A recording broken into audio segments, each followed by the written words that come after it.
নেতাজি, তোমায় প্রণাম। নেতাজি, আজ তোমার প্রতিকৃতিতে কত মালা দিই আমরা, তোমার নামে দিই কত শত জয়গান। আর এই যারা তোমার নামে করতো কত রটনা মিথ্যা আলোচনা, তোমায় আমরা এই যারা বলতাম তোজোর কুকুর, যারা তোমার পাশে ছিলাম অথচ তোমার নখের যোগ্য হইতে পারিনি, কখনো তোমায় চেষ্টা করিনি বুঝতে।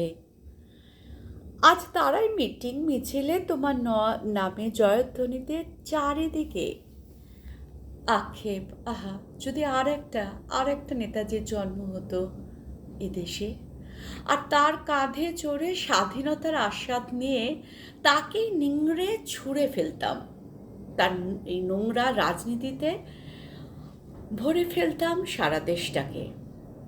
আর ভাবতেই থাকতাম আর একবার যদি নেতাজি তোমায় পেতাম, তোমার কাছে জীবিত অবস্থায় ক্ষমা চাইতাম আর বলতাম, হে মুক্তি সূর্য, আমাদের আলোয় পথ দেখাও। শুধু বঙ্গ কেন, সারা ভারতবর্ষে তুমি মুক্তির পথ দেখাও। ভেদাভেদ, ধর্ম, জাতির বিদ্বেষ থেকে জুড়ে ফেলে আমাদের বাঁচিয়ে রক্ষা করো, নতুন আলোর পথ দেখাও।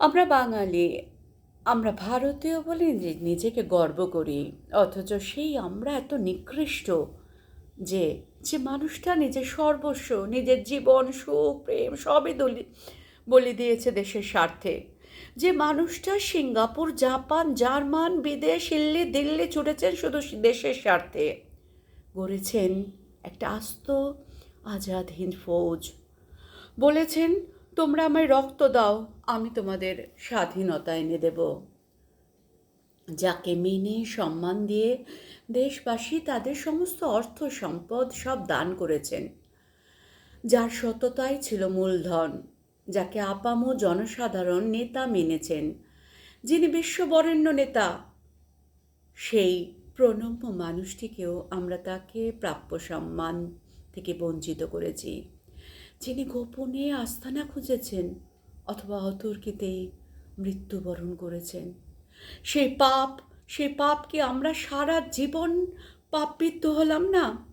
যে মানুষটি চলে গেছেন, আর ফিরবেন না, আর কোনোদিন হয়তো আর এ বাংলায়, এ ভারতে তিনি জন্মাতেই চাইবেন না, অথচ যে মানুষটা থাকলে আজকে হয়তো দেশভাগই হতো না, আর হলেও তা কখনো ধর্মের ভিত্তিতে, জাতি বর্ণ ভেদে ভাগাভাগি হতো না।